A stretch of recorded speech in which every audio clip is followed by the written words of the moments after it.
Assalamualaikum sahabat mahasiswa. Perkenalkan, nama saya Badria dari Kampus Institut Agama Islam Syarifuddin, Program Studi Pendidikan Agama Islam dari Fakultas Tarbiyah.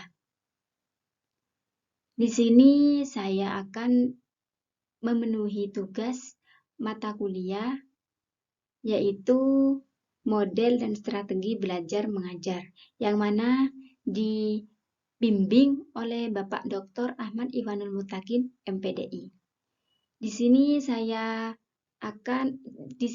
diberi tugas untuk membuat PPT dengan tema teori belajar, behaviorisme, dan konstruktivisme. Semoga nanti apa yang saya sampaikan bermanfaat bagi kita semua. Hanya ini perkenalan dari saya atau pembuka dari saya, yang mana dari video selanjutnya akan diterangkan tentang teori belajar, behaviorisme, dan konstruktivisme.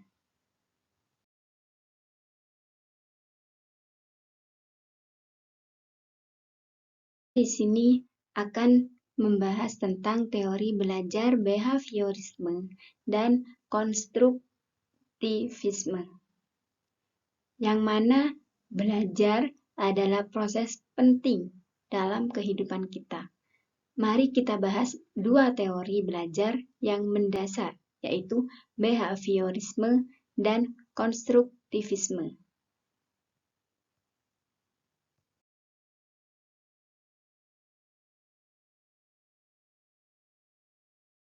Selanjutnya yaitu pengertian dan konsep behaviorisme. Adapun pengertian dari behaviorisme adalah teori yang berfokus pada perilaku yang dapat diamati dan diukur secara eksternal. Sedangkan konsep dari behaviorisme, yaitu teori ini berpendapat bahwa perilaku berkembang melalui penguatan dan pembelajaran dari lingkungan eksternal.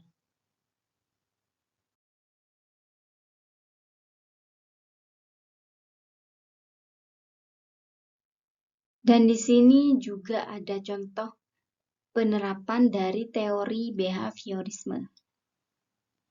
Yang pertama, kondisi Pavlovian. Contoh klasik adalah eksperimen Ivan Pavlov dengan anjing yang dalam kondisi tertentu membentuk respons terhadap stimulus tertentu. Sedangkan yang kedua ada Skinner Box. Contoh lainnya adalah eksperimen B.F. Skinner menggunakan Skinner Box untuk mengkondisikan perilaku hewan dengan penguatan positif dan negatif.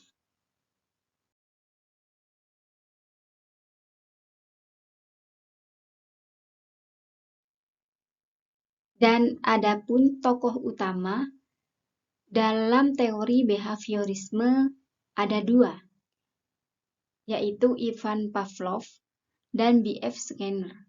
Ivan Pavlov yaitu penemu respons kondisional dan penggagas conditioning klasik. Sedangkan B.F. Skinner, psikolog terkenal yang mengembangkan teori tentang operan, conditioning, dan kotak Skinner.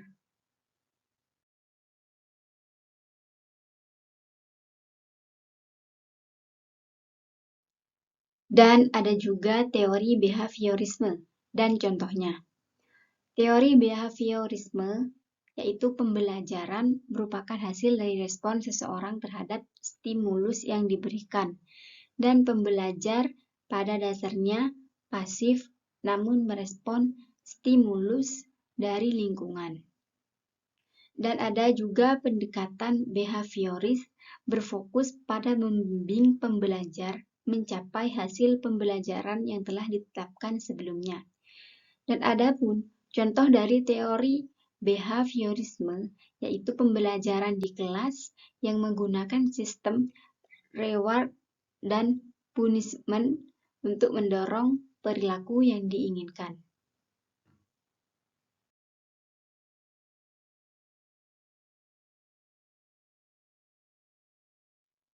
Dan pada kesempatan kali ini juga saya akan membahas pengertian dan konsep konstruktivisme. Adapun pengertian konstruktivisme yaitu teori yang berfokus pada peran aktif individu dalam membangun pengetahuan dan pemahaman melalui pengalaman. Sedangkan konsep dari konstruktivisme yaitu menekankan pentingnya interaksi sosial dan eksplorasi aktif serta refleksi dalam proses belajar.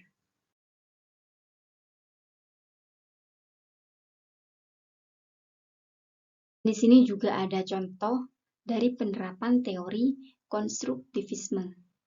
Yang pertama, percobaan sains langsung. Seperti memungkinkan siswa melakukan percobaan secara aktif untuk membangun pengetahuan mereka sendiri berdasarkan pengalaman. Sedangkan yang kedua ada diskusi kelompok, yang mana memberikan kesempatan bagi siswa untuk berinteraksi dan berbagi perspektif mereka dalam membangun pemahaman bersama.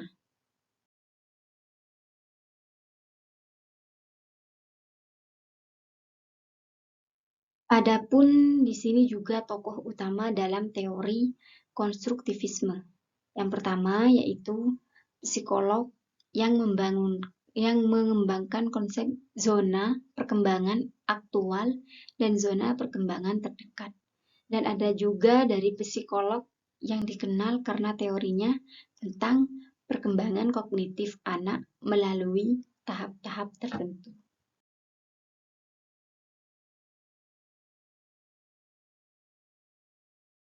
Di sini juga ada contoh dari teori konstruktivisme, yang mana teori konstruktivisme yaitu pembelajaran hanya terjadi ketika ada pemrosesan informasi secara aktif sehingga pembelajar membangun pengetahuan untuk dirinya sendiri. Dan ada juga pembelajar membangun pengetahuan untuk dirinya sendiri dengan menghubungkan pengetahuan baru dengan motif yang sudah dimilikinya.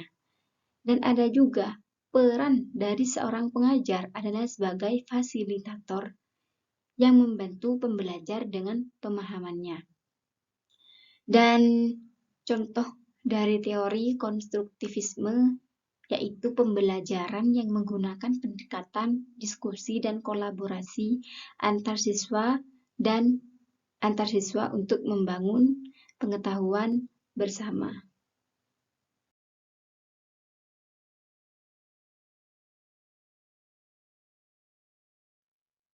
Perbandingan antara teori behaviorisme dan konstruktivisme. Adapun teori behaviorisme yang pertama yaitu mengutamakan perilaku yang dapat diamati secara eksternal. Dan yang kedua, proses pembelajaran melalui penguatan dan pembentukan asosiasi. Sedangkan dari teori konstruktivisme yang pertama yaitu berpentingan pada peran aktif individu dalam membangun pengetahuan. Dan yang kedua, proses pembelajaran melalui interaksi sosial dan pemikiran yang kritis. Mungkin hanya itu yang dapat saya sampaikan. Terima kasih. Semoga bermanfaat. Wallahul muwaffiq ila aqwamit thoriq. Wassalamualaikum warahmatullahi wabarakatuh.